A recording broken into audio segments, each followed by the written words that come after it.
and a clear vision. We need to embrace that sort of American spirit, that pioneer spirit in this present moment, and repeat good history, sound history that grew our economy. And I think we can do it. I believe we can do it. And Make It in America is the way to make it all happen. Yes, we can. Now, give him a minute of my time. He's a please. He's from Pennsylvania. I look up and he find can't another help colleague here. We got just a few moments, so I know please. it, and I appreciate the gentleman from California. I come from a region of the country, western Pennsylvania, bordering my friend from Ohio, and I was listening to the debate, and I just wanted to talk about this same issue. This is the key to our recovery and our continued leadership and innovation in this country, because as we've seen in western Pennsylvania and all across this country, the American worker is going to compete and win on a level playing field against anybody in the world any day of the week. We just want to make sure that we have a tax policy that's in place, a trade policy that's in place, and a manufacturing and jobs policy that's in place that's going to allow the American worker that level playing field to compete and win against the rest of the world. Great example. Your colleague next to you there has a piece of legislation that calls for fairness in the financial markets, the value of the dollar versus the value of the Chinese yuan. You, Mr. Ryan, you put it out there. You say it's got to be fair. Yeah, clearly currency manipulation. Here's the deal. Chevron, $19 million refund from the IRS last year. They made $10 billion. Valero Energy, 25th largest company in America, $68 billion in sales last year, got a $157 million tax refund check subsidized by the taxpayer. If we're going to do this, we need shared sacrifice. We need everybody to contribute, especially those people making a lot of money, to help us reinvest. These folks are benefiting from an old age industry that we're running out of oil. It only makes sense. It went into the ground for 4 billion years. We pulled it out in 150 years, and we're burning it. Something's happening. It's an old industry, and we're subsidizing it. We need to be Americans which invest in the next great technology to lead the world. Yield to my friend. Indeed we will. Over the weeks and months ahead, we're going to talk about the Make It in America agenda, the legislation that's been introduced by the Democratic caucus here in the House of Representatives. There's about 25 pieces of legislation ranging from the ones that we talked about here, using our tax money when we buy solar equipment, make sure that's made in America. Bus, if you're going to use our tax money, make sure it's made. Innovation, the innovation economy, all of those things. This is legislation that we have, infrastructure financing, and all the rest. We're going to talk about it piece by piece. I thank my colleagues for joining us, and I have the sense that behind me we're about to be gavelled that we're out of time. I want to thank the American public for listening to the Make It in America agenda. Mr. Speaker? Your time has expired. I think we're out of time. Thank you. Under the Speaker's announced policy of January 5, 2011, the gentleman from Arkansas, Mr. Griffin, is recognized for 60 minutes as the designee of the Majority Leader. Thank you, Mr. Speaker. Thank you to the American people for watching today. I wanted to talk with my colleagues here today about jobs, how we create jobs in America, and what we're going to do about our national debt. We have a spending problem in America, and we've heard a lot from our colleagues on the other side of the aisle. They've been talking about jobs bills, and I heard someone say that we haven't passed any legislation or taken up any legislation in this House that addresses jobs. Well, that puzzles me. Maybe they've been absent. But it seems to me, since I arrived here in January, we have been focused on jobs.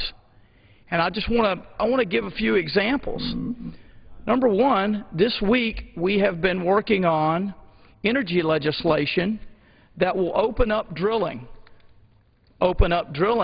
in parts of the country where right now it's prohibited. Those will be jobs. Those are jobs, good-paying jobs, in the energy sector. Not only will that allow for the creation of jobs, it will allow for our country to be more energy independent. We've taken up all sorts of legislation regarding health care since I've been here. We voted to repeal and to work on some legislation to replace the Obama health care law. Well, I talk to small businesses, business owners all the time, and they tell me that the Obama health care law hurts them, that because of the increased price that they have to pay, that they can't hire as many people. That is a piece of legislation that directly addresses job creation. There was a provision that a lot of small businesses will tell you about. It's called a 1099 provision that was included in the Obama health care law. We repealed that. We were fortunate enough to convince the Senate to pass it and the President to sign it. And I'll say this, and I'm joined by my colleague from Indiana. I want to say this, and I'm going to turn it over to him. Every time that we deal with our spending problem in this House, every time that we deal with our debt problem and our deficit, every time that we try to get our fiscal house in order and make this government live within its means the way folks back in Arkansas do, where they live within a budget, every time we do that, we are creating a better environment in this country for job creation. So don't let anyone tell you that there's the issue of spending and the debt, and then there's an issue of jobs. They are all one issue. They are all one. If we want to see the kind of innovation and job creation that we are accustomed to in this country, if we want to see it continue, if we want to continue to be the leader in innovation and technological advancement and job creation, we better deal with our spending problem, or we're not going to see that kind of job creation. Furthermore, if we don't deal with the debt and we have a debt crisis, we're going to see job losses that will make what happened in September '08 pale in comparison. I want to yield to my colleague from Indiana. Thank you, gentleman, my friend from Arkansas, Tim Griffin. I want to thank the Speaker also for recognizing me. I'll rise this, and I know we're going to talk about Medicare and we're going to talk about the debt ceiling, but I thank you for rising to address what's happened on the House floor this very last hour, because what you say is absolutely the truth. And if we have to, my friend, the gentleman from Arkansas, as new members, keep speaking truth to power, then we will do that. But the fact of the matter is, every time the government confiscates the property of the American people, which is their money, you're exactly right. You take away their freedom, their property, their ability to invest that dollar as they see fit. And when that private sector money is in the hands of a small business or a large business, an ice cream shop or an oil company, they have a better opportunity and know better what to do with that dollar in terms of investment, in terms of growing the economy, than any government bureaucrat or anyone, as a matter of fact, on the floor of this House ever can. I don't understand, Mr. Speaker, why every other industrialized nation on the face of this earth understands that when you pull a lump of coal from the ground, when you take some oil from the ground, when you exploit, in the best sense of that word, our natural resources, you create wealth. You raise the standard of living for all involved. Why is one party in this country so masochistic that they can't understand that? And I yield back to the gentleman from Arkansas. Thank you for your time. Thank you. I thank the gentleman from Indiana. You know, I was thinking about some of what I heard, Mr. Speaker, a few minutes ago,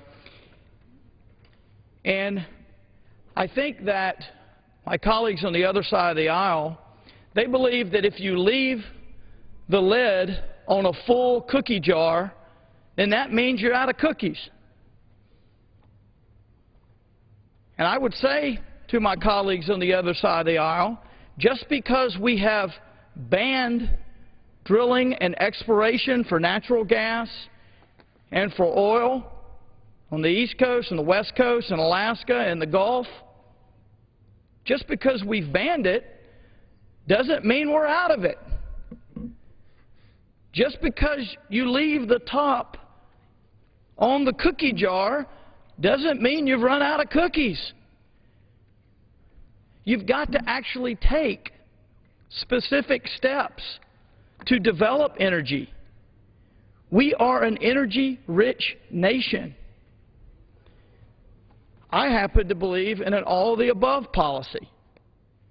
I think we ought to be pursuing renewable energy, wind and solar, but at the same time, we ought to be pursuing natural resources that we can use right now. Natural gas. We have a lot of it in Arkansas, and we'd love to continue developing it. It's interesting to me that at a time when this administration put obstacles up to energy development in the Gulf and elsewhere around the United States that would help us be more energy independent, at the same time they were encouraging energy production in foreign countries. It makes no sense. I see that my friend from Indiana, Mr. Speaker, has risen. I want to recognize him.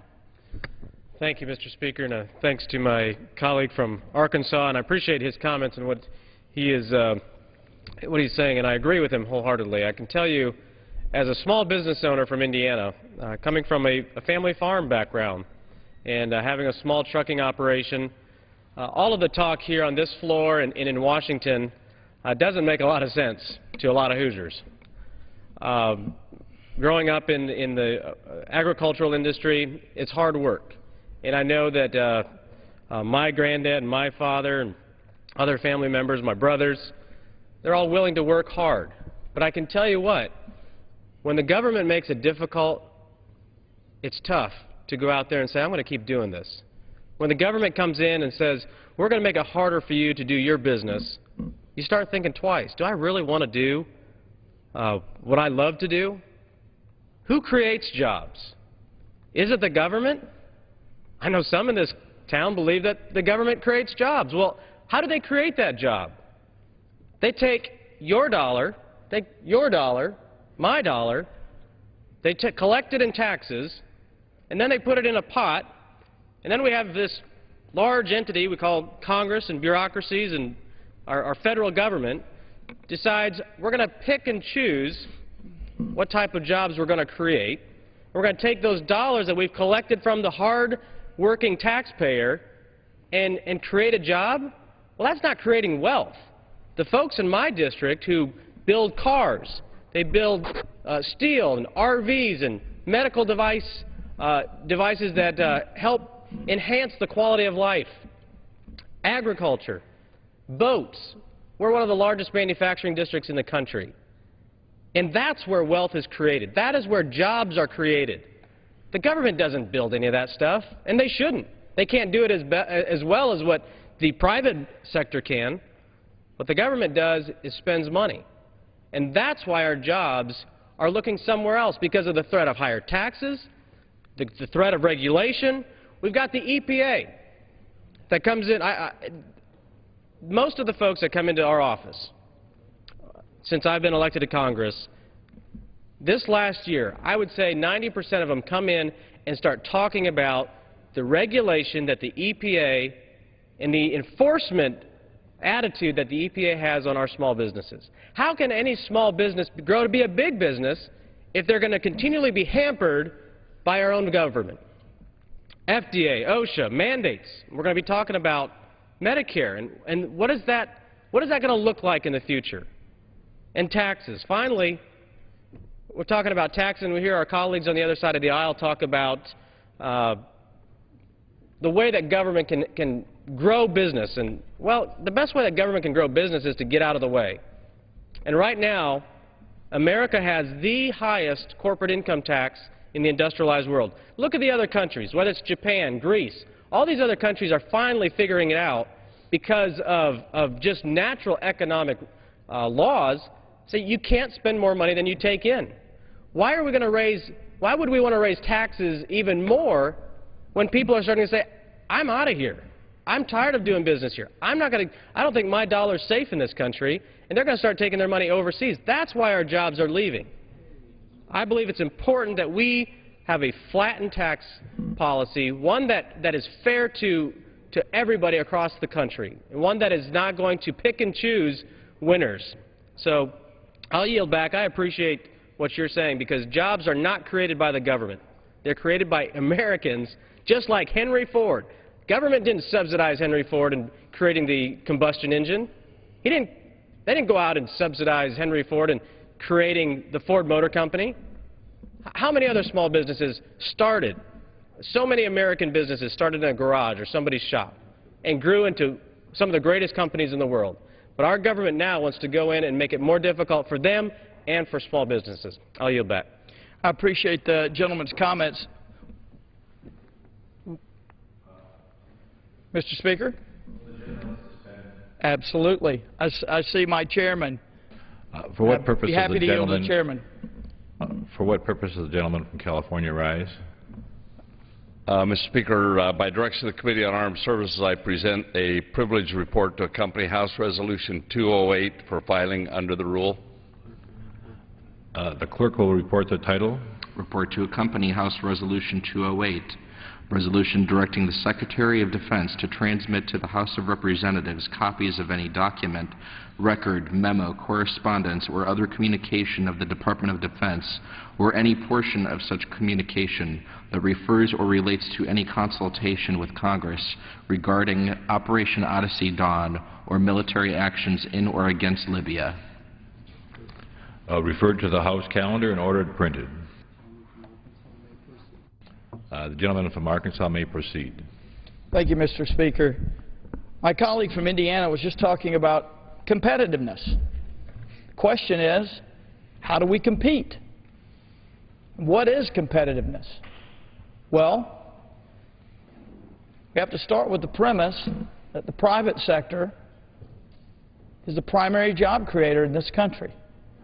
They're not just the primary job creator, they're the primary innovator. They are the primary source of technological advancement, and that leads to jobs. So the question is, do we want businesses to be attracted to our country, or do we want them to flee our country? That's the question. That's the question of competitiveness. I want to live in an America that is attractive to job creators. You can talk about big business, you can talk about small business, you can talk about mom and pop shops. You don't even have to define each size business. They're all job creators.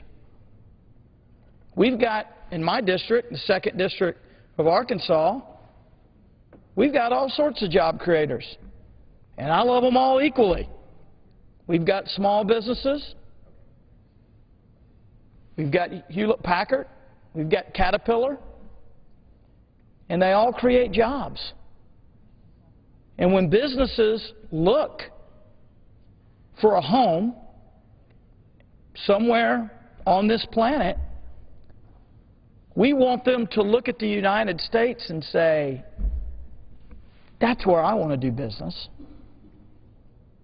I can do better there. My labor will be rewarded there. The taxes are not so burdensome there.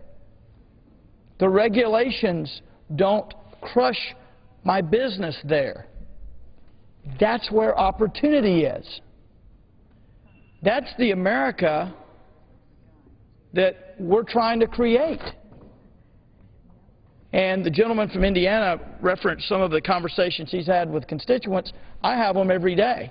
They come in my office and they say, this agency is not working with me, it's working against me.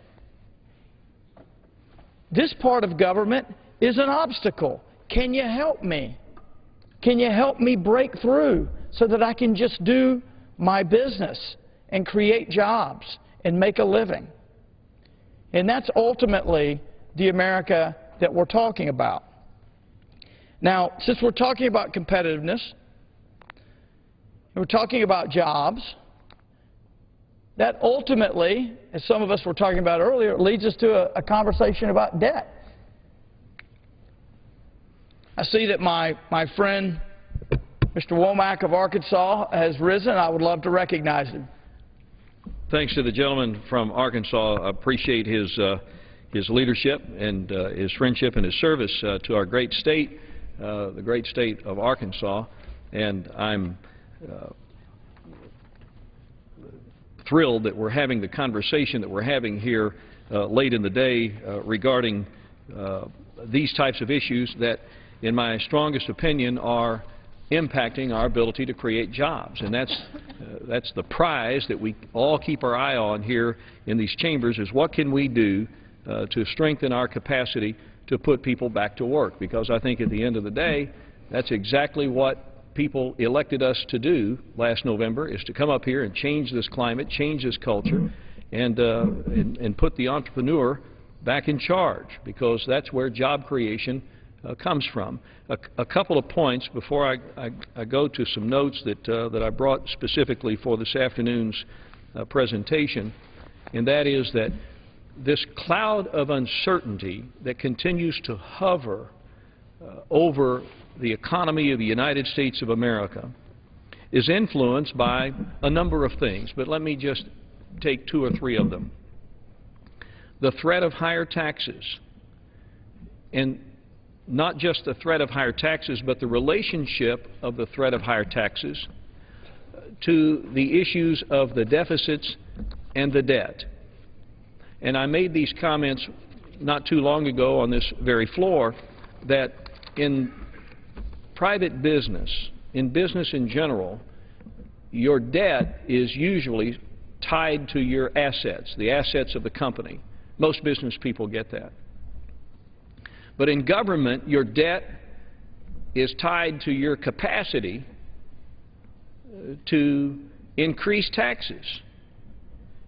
And so this debt and deficit issue that we continue to struggle with as a country, and the prospect of that debt continuing to rise, and not too long from now we're going to have a vote on increasing the statutory limit on debt, influences, I think, contributes to this cloud of uncertainty that leads a prospective entrepreneur, a prospective job creator, to not do what that person would like to do, even with trillions of dollars sitting on the balance sheets of corporate America. The hesitancy to create these jobs influenced by the threat of higher taxes. And then I think also fundamental to this cloud of uncertainty, as I call it, continuous overregulation by this government, that the prospective job creator cannot compute the input cost associated with more government regulation. Notice I haven't even mentioned the impact of the health care law, Obamacare as we call it. Hard to compute the input costs of this health care law.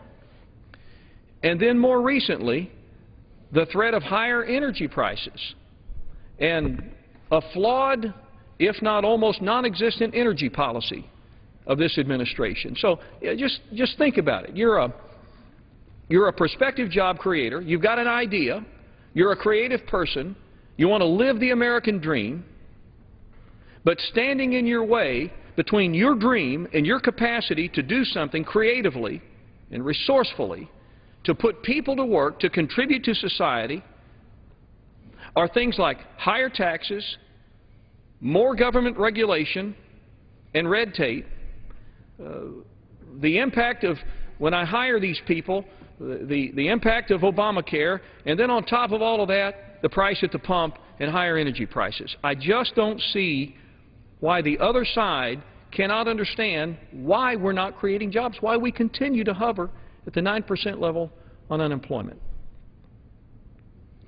But you know, just a couple of weeks ago, we passed on this floor a budget for 2012.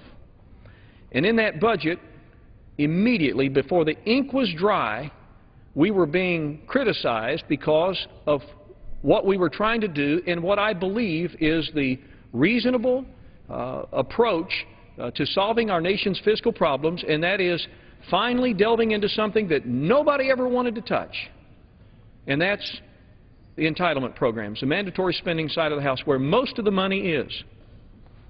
And I just want to make a couple of these comments as it concerns Medicare, because I heard back from my constituents. A teletown hall meeting the other night. The first phone call I got from Bella Vista, Arkansas, was a gentleman worried because he had heard that we were attempting to take his Medicare away. In 1965, when that program was created, baby boomers were teenagers. And now 10,000 baby boomers a day enter qualification for Medicare. When Medicare was created in 1965, the life expectancy of a human being was around 70, a little younger. Today, it's close to 80 years of age. Medicare spending is growing at an unsustainable rate of 7.2% every year. Seniors are already facing access issues. Think about this. Under the current system, 1 in 3 primary doctors limiting Medicare patients. 1 in 8 are forced to deny Medicare patients altogether. So if the Medicare program is allowed to continue without any change at all, the Congressional Budget Office projects it goes bankrupt in 9 years. Basically, if we allow Medicare to maintain the status quo, Medicare collapses. So we're leading. Our conference is leading. We're taking mandatory spending and entitlement programs, and we're deciding that we're going to throw our cards down on the table. We're going to do something about it. The plan that we voted to approve just a couple of weeks ago preserves, protects Medicare for those 55 and over, not just those drawing Medicare, but those nearing retirement, people that have planned their lives around that program. We don't change that for those people. That needs to be said. It needs to be repeated over and over again. But again, we get demagogued about it because at the surface level, it sounds like we're trying to just take it away. Let me repeat again, those 55 and older not affected by the proposed reforms that we support. Starting in 2022, new Medicare beneficiaries would be enrolled in the same kind of health care program that I have, that my colleague from Arkansas has, and my other colleagues who have spoken here tonight. Future Medicare recipients would be able to choose from a list of guaranteed coverage options, and they'd be given the ability to choose a plan that works best for them. It's not a voucher system. It's premium support. No money changes hands between the government and the individual. It's modeled after what members of Congress and federal employees already have. The reforms are designed to decrease the fraud within the system and requires congressional oversight by requiring transparent pricing and minimum benefit and quality standards and instituting more competitive forces. My friends, that's what the free enterprise system is about, and I believe if it has worked for 235 years of this great country, it should be also the way forward. Now, let me finish by saying this. Like my colleague from Arkansas, he and I came in as freshmen together on January 5th in these hallowed chambers. We didn't come here to do nothing. We didn't come here to kick the old can down the road, to ignore the facts. We came here to act with dispatch and make a difference for our country. That's why I'm pleased to join my colleagues here of our great freshman class in providing this information to the American public. And it's not only what we were elected to do, it is our moral duty to do it, and to do it as soon as we can, and to do it with the sense of purpose that I think that defines the 112th Congress. And I yield back my time. Thank you to my colleague from Arkansas.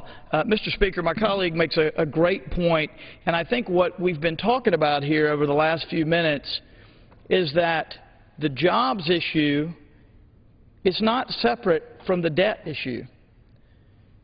We have to deal with the debt in order to create an environment in this country that attracts business and where jobs can be created. I want to take just a second here. We've heard a lot about Medicare and about the debt.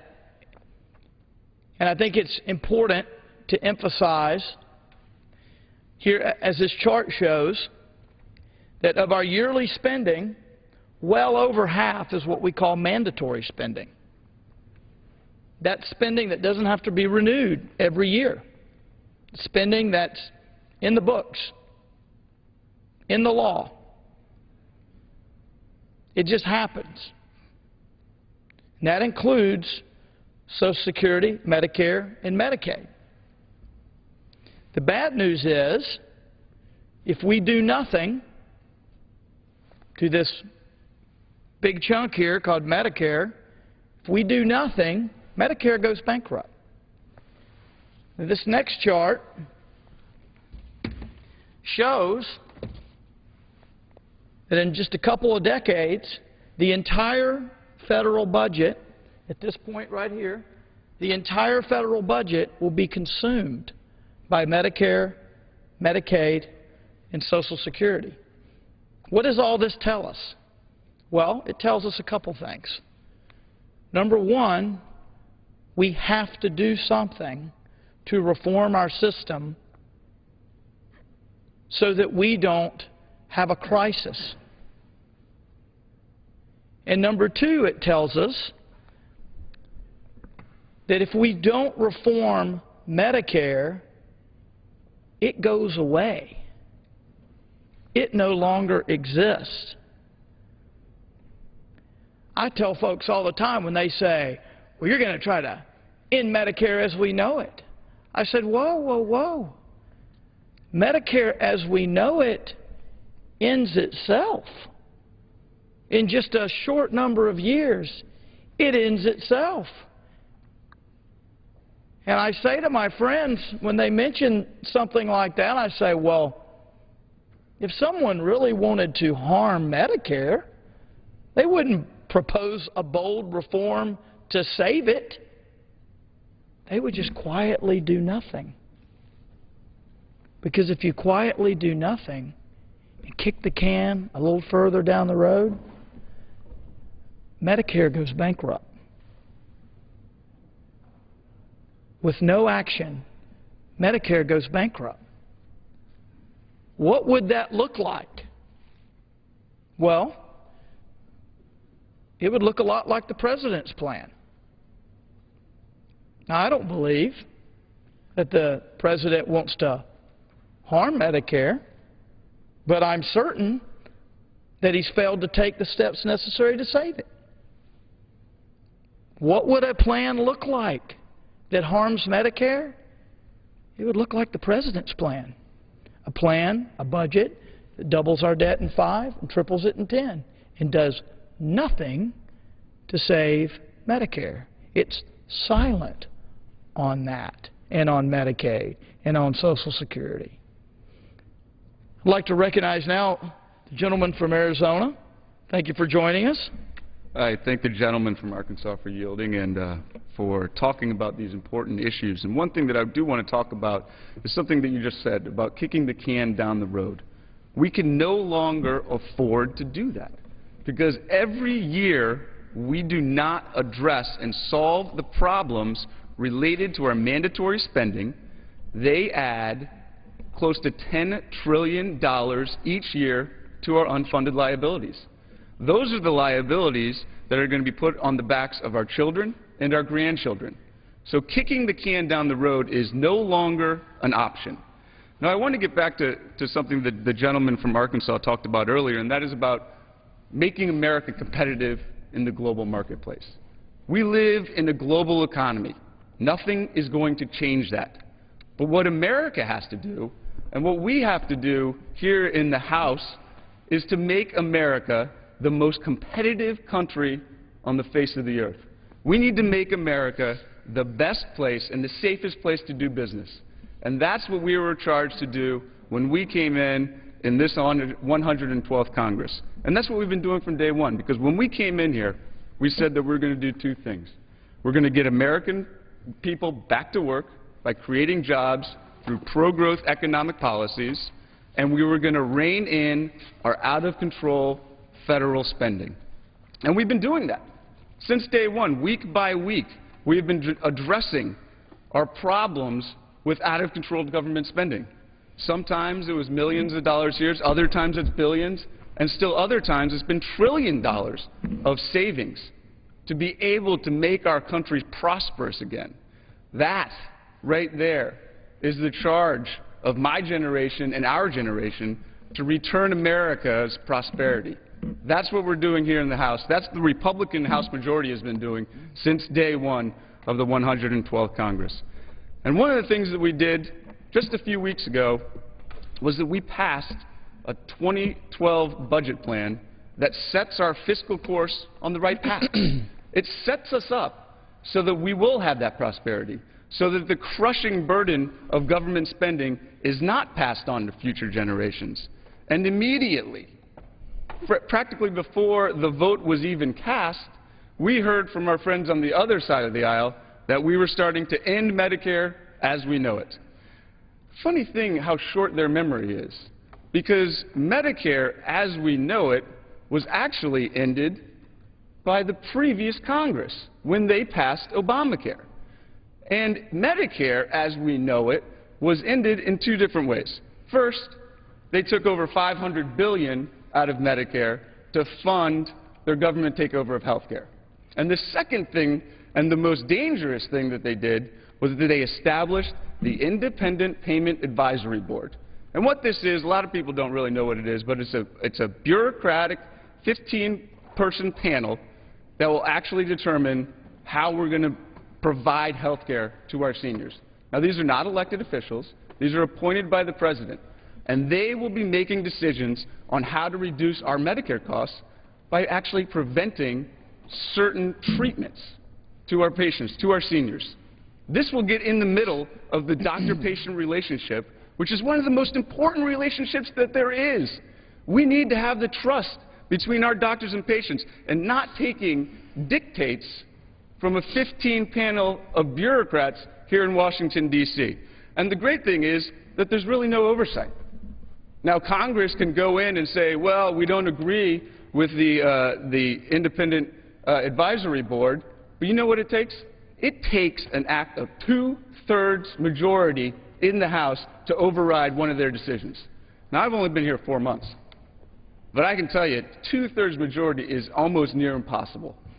So this is what we have to do. We have to educate and tell everybody and get the facts out to the American people. Because like the other gentleman from Arkansas said, after the 2012 budget was passed, I too had a teletown hall. And one of my first questions was from a caller in my district who was on Medicare and asked, are you really getting rid of Medicare for me because I rely on it? And that's when I had to tell her the facts, that no, absolutely not. Those who are in or near retirement, their benefits will not change because they have planned for those benefits to be there. However, we are going to save Medicare from the implosion that will occur if we do nothing. Because in 9 years, 9 short years, Medicare will be bankrupt. And the 2012 budget that the House Republicans passed will save Medicare bankruptcy, put us on strong fiscal footing going forward, and return America's prosperity to future generations. And with that, I yield back. Thank you so much to the gentleman from Arizona. I appreciate you making those clear points. And I want to go to the gentleman from Indiana who is risen. Thank you. I thank the gentleman from Arkansas. I want to associate my comments with the ones just made by the gentleman from Arizona. I think they were excellent. I think they accurately stated, along with the other gentleman from Arkansas, about why we're here as new members, to grow the economy, make this in the 21st century the best place on earth, jobs, to grow a business. But you can't have that discussion if we're also not going to talk about how big this government is, how much bigger it's going to get, and who has to pay for it. And the who has to pay for it, my good friend, is not necessarily us, but it's our kids and our grandkids that are going to be left with the tab simply so some of us can have more on our plate now. These were reckless promises made by politicians who came before us on this very floor, on that other floor, and all around this town.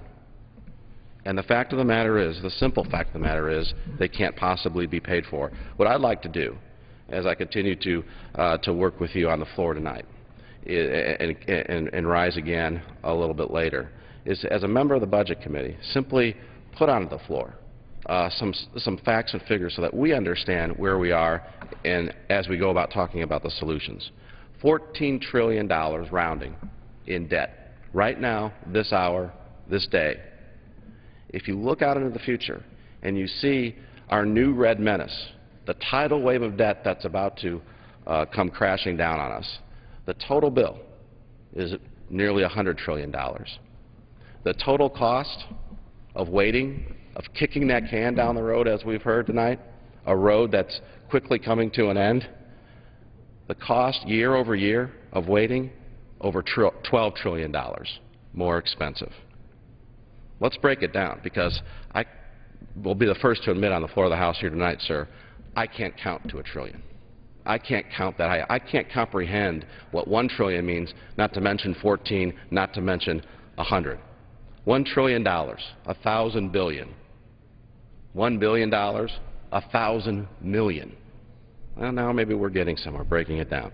Let's break it down by hour. The hour we're spending talking with the American people about this serious problem, this country will borrow in this hour over $170 million. Just this hour. For every dollar this federal government spends, we are borrowing 42 cents of it. Let's put it in terms of days. We've heard about tax day, that day every year where we find that Americans can finally keep what they earn, keep their own property, and start working for themselves. Well, we also have a debt day now. And debt day this year is July 27th. Every day this federal government operates on and after July 27th, they are operating on borrowed money. Let's put it in terms of speed. Let's say we were driving down the highway and our historical debt was a car. They'd be going down the highway at historical speeds of 65 miles an hour. And that's probably bad enough if the car is debt. But it's gotten a lot worse recently. Let's say there was another car coming up in our rearview mirror, and we looked and it was coming up fast. Maybe the license plate said, and we may not be able to read it, but it said Hope and Change. And it was coming up and it zoomed right by us. How fast, sir, do we think that car was going if the debt car that we historically have been riding is already going 65 miles an hour? 70? 100? No. That car that just passed us by, that new debt car that we're currently spending on, is going over 7,000 miles an hour. And that's the challenge we're up against. And the only help that we've gotten from the other side in tackling this challenge is name-calling, demagoguery, and as old tactics. But I'm hopeful, sir. I am hopeful because every day that we get to talk about this, and every day over the last couple of years that we've gotten to talk about this, we are educating our fellow citizens more. We are doing a great job. We are winning the argument. I think that this time we are ready to tackle this debt problem if we talk honestly and directly with the American people, and I'll yield. Thank you for that. Thank you to the gentleman from Indiana. I think the point that you're making is that we first got to identify the problem, and the problem is a spending problem. We don't have a revenue problem. We have a spending problem. We are spending too much money. We have made promises that the government can't keep. Saying that we just need more revenue is like a gambler sitting at a slot machine saying, I don't have a gambling problem, I just don't have enough money. We have a spending problem, folks, and that's why we have to talk about all of the different programs. And I have been one that has been willing to say, we've got to look at everything at a time like this. I want to yield to my friend from Illinois, but before I do, I want to point one thing out. You mentioned demagoguery. We're trying to responsibly address this spending problem in all parts of the budget, including Medicare. And I just want to run through a couple of attacks, a couple of misrepresentations that I've been hearing, and then I'd like to hear from my colleague from Illinois. But let me point this out. The first thing that I heard was that our plan in the House is a voucher program, that premium support, which is the core of our Medicare reform for those under 55, those 55 and over, no changes, but premium support's the core of those under 55. I stood here on the floor and I said, this is a program much like the one members of Congress have, much like the ones that federal employees have. And a gentleman from the other side of the aisle said, it's a voucher plan. Well, is it or is it not? It's not a voucher plan. You don't have to take my word for it. What's interesting is, back in 1999, President Clinton recognized that we had a Medicare problem, a spending problem within Medicare. So what did President Clinton do? He appointed a Medicare commission. And who led that commission? Well, one of the co-chairs was a Democrat senator from Louisiana, John Breaux. John Breaux was an advocate for something called premium support. So the plan that we're advocating, that we have passed in the House, was not created by a few in a back room last week or a couple of months ago. It's based on something that the Clinton Medicare Commission discussed in 1999. I just want to point this out. This is an excerpt from an op-ed written by Senator Breaux. And he says, quote, what exactly is a premium support model? And what does my particular version do? Premium support means the government would literally support or pay part of the premium for a defined core package of Medicare benefits. And look at this. This is Democrat Senator Clinton's co-chair of the Medicare Commission. 1999, he says, this is not a voucher program, but an alternative to the current system. My plan combines the best that the private sector has to offer with the government protections we need to maintain the social safety net. It's pretty clear it's not a voucher program, no matter what you've heard. It's not a voucher program. And I've said repeatedly that it's the type of plan that we have, and others have said, no, that's not true. Well, Senator Breaux thinks it's true. He says, quote, I've proposed a premium support Medicare plan modeled after the health care plan serving nearly 10 million federal workers, retirees, and their families, end quote. So there's a lot of misinformation out there, and I ask folks to get the facts. I'd like to yield to the gentleman from Illinois. I thank the gentleman from Arkansas, and I thank my colleagues for coming down this evening to have this important discussion about the direction of our nation. And I can tell you, and I've had an opportunity to talk to a number of congressmen, several of them in the freshman class, that come from different backgrounds. And by different backgrounds, I mean that they don't come from the traditional political realm. They come from business. Those that have met a budget and met a payroll, created jobs. There's no question that some of the big issues that we face today is about jobs in the economy. How do we jumpstart the economy? How do we create more jobs? I think that certainly the federal government is going to play a role. And the role the federal government can play is to create an environment that allows the private sector to grow and thrive. We've heard tonight about our debt and our deficit. The deficit that we face right now is significant. We're doing about $1.5 trillion in deficit spending. The gentleman from Indiana talked about our debt and how fast we're amounting this debt. And I like to say, does anybody, when I talk in my town hall meetings, and I ask people, does anybody have any idea what $1.5 trillion really means?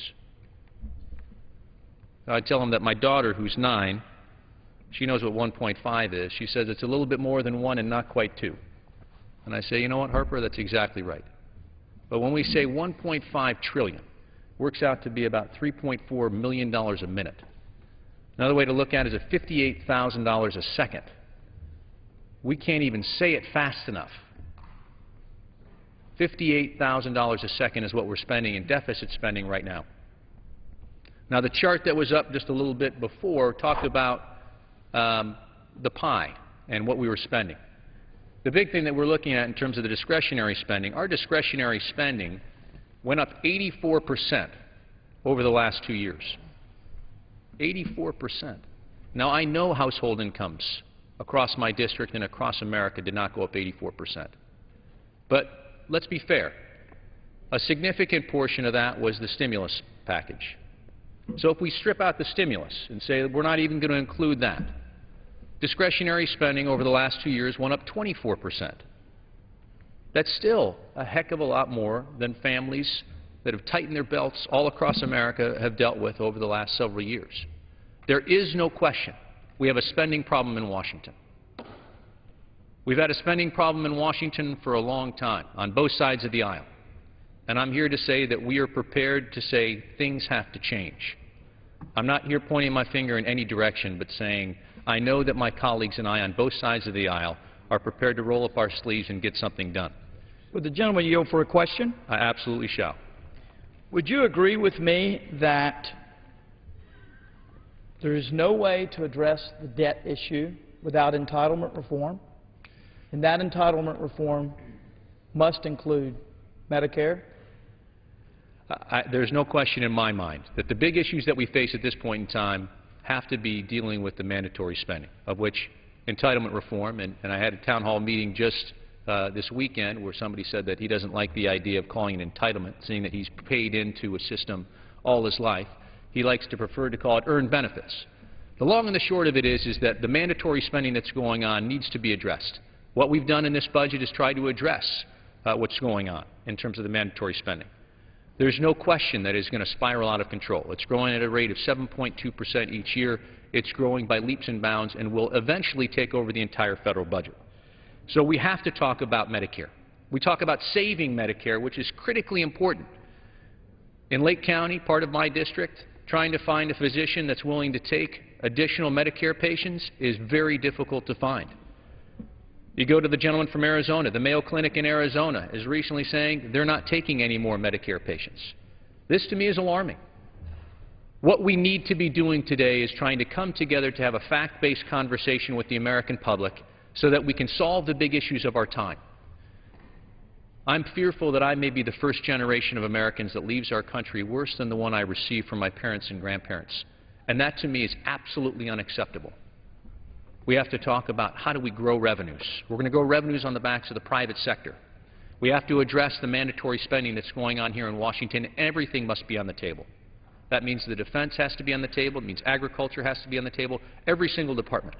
But what we do need is we do need to have a willing partner on the other side of the aisle that's willing to come to the table and have this discussion about what it is that we need to do to put ourselves on the right course.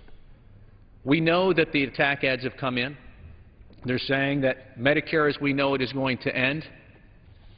Well, that's true. It's going to end because it's going to go bankrupt if we do nothing in 9 years. I believe that we have to strengthen Medicare for future generations. The plan that's been put in place says to those seniors, those that have paid into the system for years and years, that we must keep our promises. So for those 55 and older, there are no changes. For those 54 and younger, many of them don't even believe that there's going to be a social safety net for them. I believe that we have to strengthen it. We have to strengthen it so it is there for future generations. And so what we want to do today is make sure that we are coming to the table to have a fact-based conversation about the problems that we face. And I know that we have to have that serious conversation now. I came to Congress to be part of a solution. The other night, I was tucking my 9-year-old in bed, and she asked me quite simply, "Why are you not here during the week, Daddy?" And I had to tell her, it's because I'm trying to make the country a better place for you and your brothers and sisters. She says, "Is it working?" I said, "I certainly hope so." We're going to do everything we can to make sure that the next generation has a better and stronger America than the one that you and I know today. So it is time for us to have this conversation. It is time for us to step up, and I certainly want to thank the gentleman from Arkansas for putting this time together. And I look forward to coming back up again and having some more conversations about it. But the time is now. We cannot wait any longer. Certainly taking time away from my business, from the employees and other family members. And one of the reasons that I decided to run, and I know I see my other colleague over here, small business owner, one of the reasons he decided to run as well, is that the federal government was making it harder and harder for me to put the key in the door and open up my business each and every day. And that's not what we want to do. They should be making it easier for us to put the key in the door. Should make it easier for us to be able to provide benefits to those people with whom we work. So with that, I appreciate the gentleman for taking the time, and I yield back the balance of my time. Thank you. Thank you. I just want to point out that the gentleman from Illinois mentioned some of the nonsense, some of the attacks that the other side have been making on those of us who are trying to save Medicare and responsibly deal with the budget. The Union Leader newspaper took a look at some of the attacks and said, quote, "Ending Medicare, the idea that we're trying to end it, is a big scary lie," end quote. And PolitiFact, which is a website that takes a look at political attacks and sees, it determines how much validity there is, it gave our colleagues on the other side, it gave their attacks the pants on fire rating, as in liar, liar, pants on fire, on their truth-o-meter. So there's a lot of misinformation out there. And I'd like to now yield to my colleague, Mr. Kelly. Thank you, and I appreciate that, my friend from Arkansas, and the rest of my colleagues that are here tonight. And I got to tell you, it's only been about 4 months since we all came here, and I think we all came for the right reason. We came for a cause and not a career. And I got to tell you, the reason I'm here tonight is because I had a telephone town hall today, and the folks that called me were seniors. And the disturbing part about the conversations were that the most vulnerable folks out there, the people who have lived within their means for the longest, made the most sacrifices, done the most to keep the promise that America holds for all of us, are the ones that are being attacked now. And they are not being attacked with facts, they are being attacked with fear. And I have friends who are Democrats, but I would ask them to please, if you can't confuse them, then try to convince them. If you don't have the right facts, then quit using fear. And if you're going to use fear to make these people not able to sleep at night, to make it uncomfortable for them to lay their head on a pillow at night, the same people that have done so much to make the country great, if you're going to continue to lie to them and tell them, those Republicans are going to take away your health care, they're going to take away Medicare, they're going to take away Medicaid, they're going to ruin Social Security for you, please, please, play by the rules. Play by the rules. Do what's right. Do what's right for America. This is not about Republicans. This is not about Democrats. This is about Americans. And this is especially about seniors. And I am one right now. My birthday was just the other day. I'm 63 years old. I don't think of myself as a senior, but you know what? The folks that I see after church on Sunday and who I have coffee with, they are seniors. They are in their 70s and they're in their 80s. And to have to sit there with them and tell them, we are not taking away your Medicare. We're the only ones that have a plan to save it. We are not taking away your Social Security. We're the only ones that have a plan to make sure it's safe. If we can't be honest, if we can't look each other in the eye and say that we are here to fix it, that we are here to make America have the stability that it once had, if we cannot tell our seniors, it's okay, folks, we're not going to take anything from you. We're going to work together to get it fixed. And this is the thing that bothers me. After listening to those folks today on the phone, I am convinced that there is something seriously wrong within this House. Would the gentleman yield? I will yield. you know, you hit a point that seniors are thinking about it. They're thinking about that they're on a fixed income. They're looking at rising prices, whether it's at the gas pump we talked about today, solving American energy issues, but they're thinking about the rising commodity prices. I brought with me a banknote. This is an official currency note from the Bank of Zimbabwe. If you look at it, and I know it's going to be difficult, but it's a $100 trillion banknote.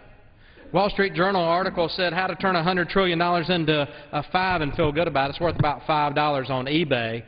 They quit printing them in 2009. It drives home the point that policies of this administration are increasing the cost of commodities, the cost of fuel, devaluing our currency, and that applies to health care as well. Seniors are concerned. They've got every right to be concerned. One thing about the Republican budget, and one thing that my gentleman from Arkansas is trying to point out, that we're trying to solve the problems of this nation here in this body. This Republican freshman class is taking the bull by the horns to bring home the issue to the American people and let them know we're trying to solve these problems. So I commend him, and I'll yield back. And I appreciate that. If I may, I'm going to wrap up. Yep. I'm going to wrap up. We came here for a cause. We did not come here for a career. And if you can't